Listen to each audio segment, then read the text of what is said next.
আচ্ছা, বেশি খাওয়া যেতে পারে কোন খাবারগুলো কিন্তু ওজন বাড়বে না? বেশি খাবার খেতে হবে অবশ্যই সবজি। হুম, ভেজিটেবলস এর উপর কোনো খাবার নেই।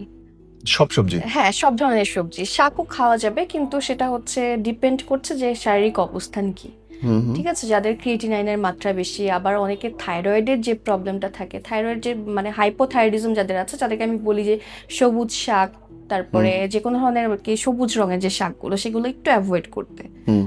তাহলে হচ্ছে কি এটা তাদের জন্য ভালো হয়। লাল কারণ রঙের হচ্ছে শাকগুলো ভালো তাইলে? লাল শাকটা খাওয়া যাবে, কোনো সমস্যা নেই। হুম, মানে হুম। থাইরয়েডের পেশেন্টের জন্য, আর সবজি? হাইপোথাইরয়েডিজম যাদের আছে। সবজি হচ্ছে সবকিছুই খাওয়া যাবে। সবজিটা অনেক ভালো হেলথে। করলা, মূলা, হ্যাঁ, আলু সব করলা জায়েজ আছে? সব আলু হচ্ছে সবজির মধ্যে পড়ে না। আলু কিসের মধ্যে আলু পড়ে? হচ্ছে কার্বস। ও, আলু ভাতের ভাই? হ্যাঁ, আলু হচ্ছে কার্বোহাইড্রেট। এটা হচ্ছে সবজির মধ্যে পড়ে না। যদিও সবাই সবজি হিসেবে ব্যবহার করে থাকে। হ্যাঁ। কিন্তু আমি বলব যারা ওয়েট কমাতে চান তাদেরকে পুরোপুরি আলুটা স্কিপ করতে হবে। কিন্তু মিষ্টি আলু খাওয়া যাবে। মিষ্টি আলু কিন্তু আবার হেলথের জন্য ভালো।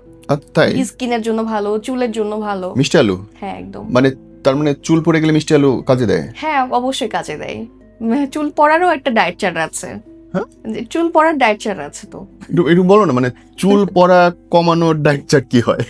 আচ্ছা, চুল হচ্ছে যেটা হয় যে অনেকের হয় না যে চুল পড়ে যাচ্ছে, এটা কেন? অনেক সময় ভুল ডায়েট ফলো করলে বা অনেকে টেনশন করলে, অনেক কারণে হতে পারে, বেশি করে কেমিক্যাল বা যুক্ত কোনো কিছু মেডিসিন ইউজ করলে তখন কিন্তু চুল পড়ে।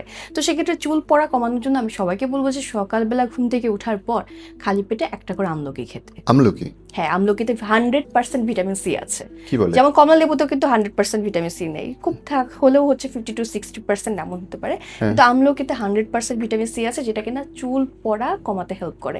এবং এটার পাশাপাশি শুধু আমলকির উপর নির্ভর করলে কিন্তু চলবে না। প্রোটিন জাতীয় খাবার যেমন মাছ, মাংস, বিশেষ করে সামুদ্রিক মাছটা চুল হুম। পড়া কমাতে হেল্প করে। এর পাশাপাশি বাদাম খেতে হবে রেগুলার। কাঠবাদাম খাওয়া যেতে পারে। WHO কিন্তু কাঠবাদামকে 1 নম্বর খাবার হিসেবে আখ্যায়িত করেছে।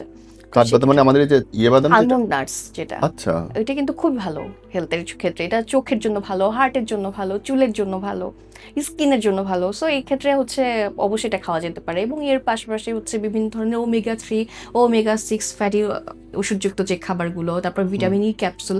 তবে ভিটামিন ই ক্যাপসুল যে সবাই খেতে পারবে বিষয়টা এরকম না। অনেক সময় কিন্তু ভিটামিন ই ক্যাপসুলের কারণে ওয়েটও গেইন হতে পারে।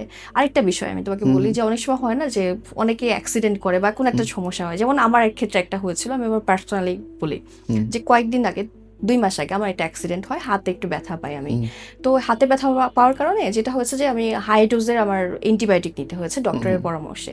তো অ্যান্টিবায়োটিক নেওয়ার পর যেটা হয়েছে যে আমি হঠাৎ করে একটু মানে এমন অবস্থা হয়ে গেছে, আমি একটু অসুস্থ হয়ে গেছিলাম। হুম, হুম, তো অসুস্থ হয়ে যাওয়ার পরে কারণ হচ্ছে ওই সময় দেখা গেল যে আমার ওয়েটটা অনেক কমে যাচ্ছিল। হুম, তো ওই সময়টা ওয়েট যখন কমে যাচ্ছিল তখন আমি চিন্তা করলাম যে না, আমি তো অসুস্থ হয়ে যাচ্ছি, আগে আমাকে সুস্থ হতে হবে। তো এই সময় আমাকে ওয়েট কমানোর কথা চিন্তা করলে হবে না, আগে আমার খাওয়া দাওয়া করে সুস্থ হতে হবে। হুম, তো এই যার কারণে যেটা করেছি আমি যে ঠিকঠাক মতো খাওয়া দাওয়াটা করেছি, একটু খাওয়া দাওয়ার পরিমাণ বাড়িয়ে দিয়েছি। হুম, যেমন যে অ্যান্টিবায়োটিক খাবে বা এই খাবারগুলো রাখবে তখন কিন্তু সে অতিরিক্ত মাত্রায় ডায়েট ফলো করতে পারবে না, তাকে কিন্তু খাবার বাড়িয়ে দিতে হবে। হুম। আবার যখন শরীরটা সুস্থ হয়ে আসবে, এনার্জেটিক হবে, তখন আস্তে আস্তে আবার ডায়েট করবে।